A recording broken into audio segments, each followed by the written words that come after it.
Alors, bonjour tout le monde, et voici la suite des réactions d'addition. Dans la précédente capsule, on avait vu le mécanisme général sur l'addition, puis volontairement, si je remonte un petit peu dans mes notes, les exemples que j'avais pris pour l'instant, j'avais utilisé, c'était avec un petit alcène très simple à 2 carbones, pour vous montrer le principe de base de l'addition en tant que tel. Cependant, vous savez très bien, j'imagine, que les alcènes ne sont pas obligés d'être juste à 2 carbones comme ça. On peut avoir des chaînes qui sont différentes et ces variations dans les chaînes de carbone vont générer des situations nouvelles. Ces situations nouvelles font apparaître une règle, en fait un phénomène qui a été découvert par M. Markovnikov en tant que tel et qui a résulté en ce qu'on appelle la règle de Markovnikov sur les réactions d'addition. Ça va être encore une idée de composé majoritaire versus minoritaire à la fin de la réaction. Et le tout passe par l'idée de la formation du carbocation. Donc, ici, la règle de Markovnikov, la formation du carbocation, et je vous ramène en fait dans votre chapitre 4 comme rappel. Si vous voulez relire quelque chose, allez voir la section sur la stabilité des carbocations. Des C+, c'est tout le secret là. Donc, on avait vu que les carbocations tertiaires étaient plus stables que les carbocations secondaires, qui étaient plus stables que les carbocations primaires. Et ultimement, les carbocations stabilisées par résonance étaient ceux qui étaient les plus stables. Ici, je vous dirais qu'on va plus voir les tertiaires, secondaires et primaires. Là, et c'est avec ceci qu'on va travailler. Donc, je recommence un nouvel exemple pour illustrer cette fameuse règle de Markovnikov et je vais prendre un alcène légèrement plus gros. On n'a pas besoin de faire quelque chose de très spécial.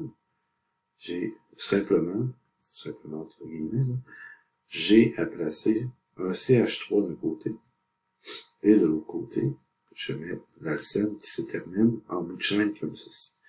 Bien, ce qui va se passer en fait, c'est que quand on va ajouter une molécule comme HCl sur cette molécule-là, sur l'alcène, bien, on va avoir la formation de carbocation, on va avoir deux options. Okay? J'ai mentionné tout à l'heure que la liaison double, puis je peux faire la flèche tout de suite, la liaison double, c'est elle qui va chercher le H, et le Cl va être expulsé de cette molécule-là pour l'instant. Mais je disais que la double liaison restait attachée à un des deux carbones de l'alcène et abandonnait l'autre. Tout à l'heure, quand j'ai fait ceci, j'étais resté attaché à gauche et j'avais abandonné à droite. On peut voir ça comme ça. Dans mon exemple qui était dans la précédente capsule, que j'abandonne à gauche ou à droite, ça donnait la même situation puisque ça donnait une carbocation qui était primaire, d'un côté comme de l'autre. Donc théoriquement, ici, j'avais un seul produit possible. Cependant, si je reviens ici, bien, ici, j'ai deux options. Soit la liaison double, si on veut, va rester attachée du côté gauche et va ramasser le H comme ceci et va abandonner momentanément le carbone de droite. Donc ça ici, ce serait le premier carbocation qui serait formé. Je dirais ou. J'écris ou. En fait, c'est pas un choix. C'est quelque chose qui est simultané. Donc je vais écrire et parce que c'est les deux choses qui arrivent en même temps, mais pas dans les mêmes proportions. La deuxième option, c'est que la double liaison qui a fait la première attaque, ça se peut aussi qu'elle ait décidé de rester branchée sur le carbone de droite pour générer le carbocation au centre, ici. Et c'est là que notre chapitre 4, quand on regarde la stabilité des carbocations, c'est là qu'il devient important. Parce que, si je regarde ici, j'ai une carbocation qu'on appelle une carbocation primaire. Primaire parce que la carbocation a un seul voisin carboné immédiat, avec deux H là, sur le côté. Donc ici, c'est une carbocation qu'on appelle primaire, alors que en dessous, ici, c'est bien une carbocation, on a une carbocation qui est secondaire. Et si on se rappelle du chapitre 4, il est plus stable que le primaire. Et ça, c'est la partie importante de l'analyse de cette réaction-là. Donc, je vous rappelle ici, là, la liaison double attaque le H, elle va comme voler le H ici. L'effet du chlore, je ne l'ai pas fait encore, je vais le faire à la prochaine page. Et je vous rappelle que la double liaison qui va attaquer, elle reste branchée sur un des deux carbones et abandonne le deuxième. Donc ici, branché à gauche, abandonné à droite, branché à droite, abandonné à gauche. Ça génère deux types de carbocation différents et on vient d'avoir comme conclusion, en fait, que la carbocation secondaire est plus stable que le primaire. Et ce que ça veut dire, c'est que la carbocation le plus stable, c'est lui qui a le plus de chances d'exister. C'est comme ça qu'on traduit l'analyse de stabilité. Et ce que ça va avoir comme conséquence, c'est quand on arrive ici, si je retourne dans l'ordre que je l'ai fait, j'avais fait, en premier lieu, j'avais fait une carbocation primaire, qui était en bout de chaîne comme ça ici. La carbocation primaire, c'est certain que dès que le Cl- va voir ceci, va aller prendre la place à cet endroit-là, et ça va donner le composé suivant. Puis je vais ramener tous les H ensemble, et ça va nous donner CH3, CH2, CH2, Cl. Donc, c'est le résultat du carbocation primaire. Et le carbocation secondaire, qui est, quant à lui, dessiné à cet endroit-ci, avec le CH2. En fait, moi, je vais le dessiner pareil comme en haut.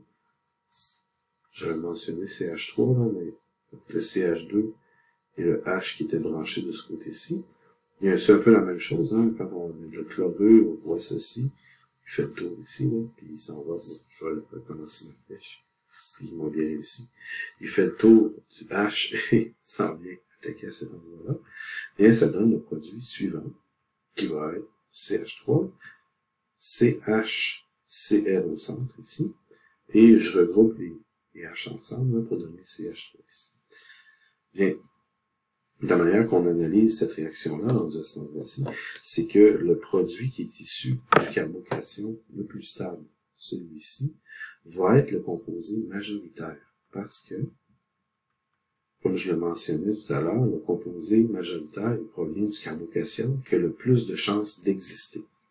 Donc ici, le carbocation secondaire a plus de chances d'exister que le primaire, ce qui fait que, puisqu'on a une plus grande probabilité d'existence ici, ça nous donne un composé final, qui, avec le Cl au centre ici, là, va être le composé majoritaire de cette réaction-là. Comme je le disais aussi tout à l'heure, on a ici le composé minoritaire, qui est celui avec le Cl au bout. C'est pas un choix, dans le sens que les deux arrivent en même temps, et c'est pour ça que j'ai écrit un « et » ici. Là. Donc, les deux composés vont exister à la fin dans votre milieu réactionnel, sauf qu'il y en a un qui va être en proportion nettement plus élevée que l'autre. Puis après ça, il resterait à les purifier, là, ce qui est toujours une étape qui est pas nécessairement facile en laboratoire. Donc, à ce moment-là, vous avez ici ce qu'on appelle la détermination du composé majoritaire, et c'est l'application de la règle de Markovnikov, qui dit que le produit majoritaire provient du carbocation le plus stable. Visuellement parlant, la règle de Markovnikov peut aussi s'écrire autrement. Donc, on dit dans une réaction d'addition, le Y, c'est-à-dire le H. Okay? Donc, le H se fixe de préférence sur le carbone qui a déjà le plus d'hydrogène sur la liaison double. Donc ici, je vais faire, sans être une correction, juste une petite addition comme ça. L'hydrogène se fixe sur le carbone le plus hydrogéné de la liaison double dans le but de former le carbocation le plus stable. Et si vous regardez ce qui s'est passé ici, c'est exactement ça. On regarde l'alcène du départ. L'alcène du départ a, de ce côté-ci, 2 hydrogènes, et ici, il n'y en a rien qu'un. Donc, majoritairement, le H dans l'addition est allé du côté droit. C'est ce qu'on a ici pour le produit majoritaire, laissant la place au centre pour le Cl pour donner le produit majoritaire ici. Donc, on comprendra qu'avec quelques autres exemples, ça peut peut-être aider. Si je prends quelques exemples, quelques exemples de mon cru, bien, vous avez un premier exemple qui peut ressembler à ceci. On va faire l'analyse du composé initial. Donc, on peut avoir un alcène, ici, qu'on appelle même un alcène disubstitué. À gauche, là, il n'y a aucun H. Donc, dans ce cas-ci, si je mets plus HCN, tiens, on va prendre le cyanure cette fois-ci, bien, je fais l'analyse du côté droit, gauche et droit de mon alcène, et je remarque qu'il y a 2 H du côté droit, il y a 0 H du côté gauche. Ce que ça veut dire, c'est que le résultat de cette réaction-là va me donner le produit suivant. Donc, ça va vouloir dire que le H s'en va à droite. Maintenant, à droite, au lieu d'un CH2, on a un CH3. On a additionné un H2+, et à l'autre endroit, on met l'autre morceau de la molécule qui a fait la réaction. Donc ça ici, ce serait mon composé majoritaire. Puis je pourrais écrire en dessous, et au plus, là, et le composé minoritaire va être le suivant. Parce que le H peut aller au centre de façon minoritaire. Et on en va avoir CH2, CN au bout, qui serait le composé mineur ou minoritaire dans cette réaction. Donc voici un exemple. Et je vous dirais tout de suite, là, dans les exercices, des fois, on vous demande de donner les deux produits possibles. Dans ce temps-là, vous les identifiez comme ceci. Si on ne mentionne pas de donner les deux produits possibles, c'est qu'on veut uniquement le majoritaire. Donc, quand vous allez vous en rendre compte avec le corrigé de toute façon, là, mais quand on ne précise pas dans la question qu'on veut les deux composés, bien, on donne uniquement le majoritaire. Et la réponse à cette question-ci serait celui que j'ai encadré. Donc, ça se peut que ce soit juste un composé qui soit demandé. Et dans ce cas-là, on vise naturellement le majoritaire. Je peux faire deux autres exemples. Vous allez comprendre pourquoi j'en fais deux autres. Vous allez avoir ici, volontairement, je vais créer un alcène qui va peut-être porter à confusion au départ. Je ne prends pas grand-chose dans le sens que j'ai pas besoin de faire une molécule compliquée. Il faut juste se poser la bonne question. Ce qu'on fait au début, puis là, mettons, on fait plus HCl, et on va se poser la question, qu'est-ce qu'il y a de l'autre côté? Bien, encore une fois, ça prend toujours de l'analyse de mon produit de départ. Il faut que je regarde comment il est fait. Et ici, quand je remarque les hydrogènes, je me rends compte qu'il y en a un de chaque côté. Donc, dans ce temps-là, qu'est-ce que ça veut dire? C'est que la règle de Markovnikov ne s'applique pas. La règle de Markovnikov va s'appliquer si le nombre de H est différent. Mais si le nombre de H n'est pas différent, ça veut dire que les deux produits possibles sont présents à 50% de probabilité chacun. Donc, à ce moment-là, il faut donner les deux produits. Et dans ce cas-ci, vous allez voir ces deux produits qui vont en fait être le même. Parce que je pourrais mettre le Cl à gauche, le H à droite, c'est ici, ou le deuxième composé, ça serait celui-ci. Je pourrais mettre le H à gauche et le Cl à droite. Et si vous remarquez, ces deux composés-là, en fait, si vous vous rappelez votre nomenclature, c'est le même composé. C'est le 2-chlorobutane, sauf que dans un des cas, on commence à compter de gauche à droite, puis dans le deuxième cas, on commence à compter de droite à gauche. Donc ici, en état de deux composés, de 2-chlorobutane, et c'est le même composé. Donc, autrement dit, ça veut dire qu'il y a un seul produit. Donc, la règle de Markovnikov doit s'appliquer dans la bonne situation. Ici, elle ne s'applique pas. Okay, ça nous donne un seul produit à la fin. Il n'y a pas de majeur, il n'y a pas de mineur, là, et c'est vraiment un seul composé. Donc ici, c'est pour un alcène qui est constitué de cette façon-là. Et si je termine avec un dernier exemple qui est très très semblable, si je prends la même idée, mais qu'au lieu de le faire symétrique, je le fais pas pareil des deux côtés. Je rajoute un carbone de ce côté-ci, puis je vais faire plus HCl encore une fois. Qu'est-ce que ça donne? Et encore une fois, j'analyse, puis je me rends compte que de chaque côté, il y a un seul H de l'alcène. Donc, de chaque côté de l'alcène, il y a un seul H. Ce qui fait que la règle de Markovnikov ne s'applique pas. Donc, vous avez un cas ici, là, où est-ce que ça ne s'applique pas. C'est pas comme ici, où est-ce que c'est pas pareil, puis là, le H va du côté où est-ce qu'il y en a le plus, et le CL ou le CN, ou peu importe, va du côté gauche. Donc, dans ce cas-ci, encore une fois, j'ai quelque chose qui ne s'applique pas. Sauf que, les deux composés possibles, vous avez ceci. Soit, je mets le chlore à gauche, ici, et je continue, ça me donne un CH2, CH3, et un deuxième produit, c'est pour ça que je fais plus, la possibilité de mettre le CH2 ici et le chlore au centre de la molécule, directement au centre. Et ici, vous voyez que ce n'est pas le même composé. On a le 2-chloropentane et on a le 3-chloropentane, qui sont deux composés différents. Alors, à ce moment-là, puisqu'il n'y a pas de règle de Markovnikov qui s'applique, les deux composés sont présents à 50% à la fin de votre réaction. Donc, voici là, une belle façon d'analyser les réactions en tant que telles, là, quand on utilise la règle de Markovnikov ou non. Mais je vous dirais, dans les trois cas ici, j'ai vérifié si la règle de Markovnikov s'appliquait. C'est vraiment ça qu'il faut faire. C'est pas juste dire ça s'applique tout le temps. C'est pas vrai. Et il faut vraiment prendre le temps d'analyser, comme d'habitude, le réactif initial pour pouvoir tirer des conclusions. Puis comme vous pouvez voir, les conclusions peuvent être différentes à chaque fois. Donc, je vous rappelle que la chimie organique, c'est vraiment pas le type de matière qui nous permet de dire quand c'est ça, ça arrive tout le temps pareil. Donc, on peut pas créer facilement là, des raccourcis comme ça. Ce qu'il faut vraiment s'habituer de faire, c'est d'analyser votre composé de départ. Je termine cette capsule-ci en parlant de l'addition d'eau, puisque je ne l'avais pas fait dans le détail encore. L'addition d'eau, en fait, c'est juste que quand on va faire le mécanisme, il y a une légère étape de plus.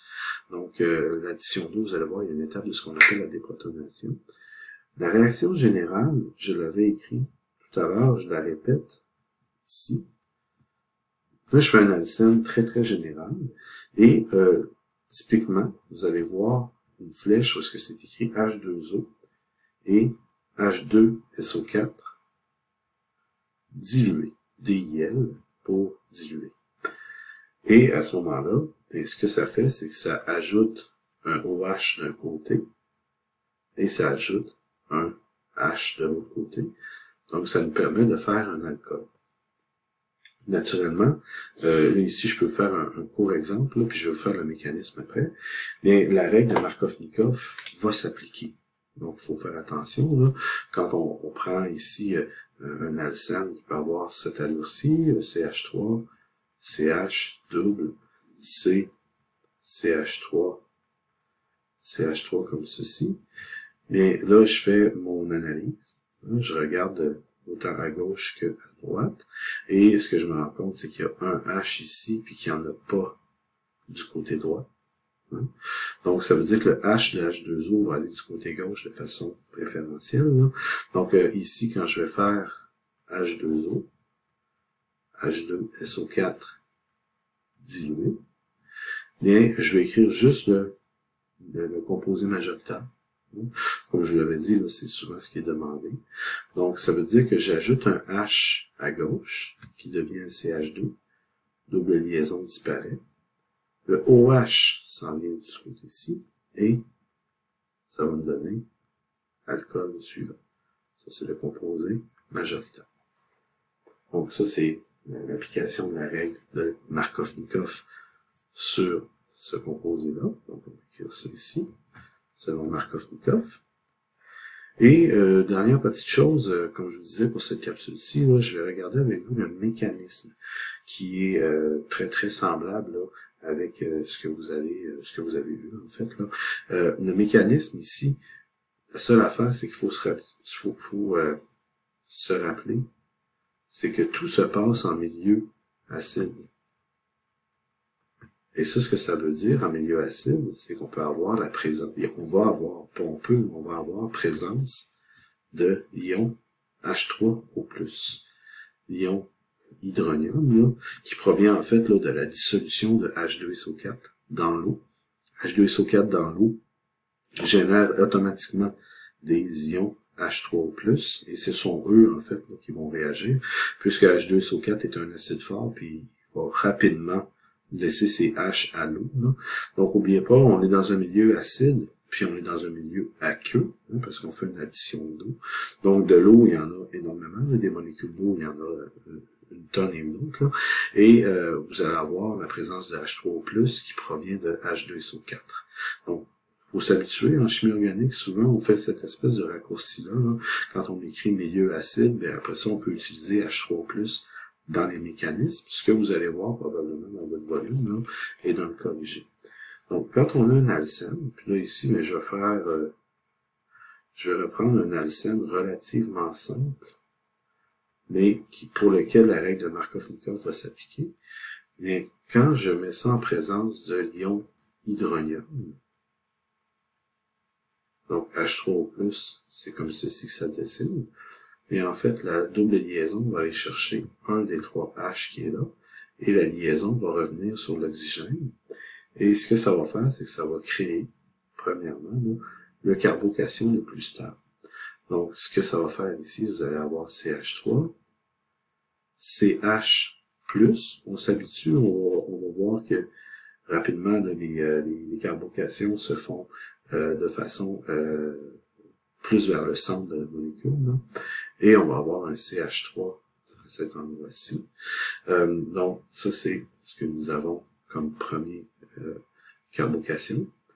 Ensuite de ça, ben, qu'est-ce qui se passe? C'est que la molécule d'eau qu'on a créée, donc je vous rappelle là, qu'on est parti d'H3+, ici, on lui enlève un H pour qu'elle devienne une molécule d'eau.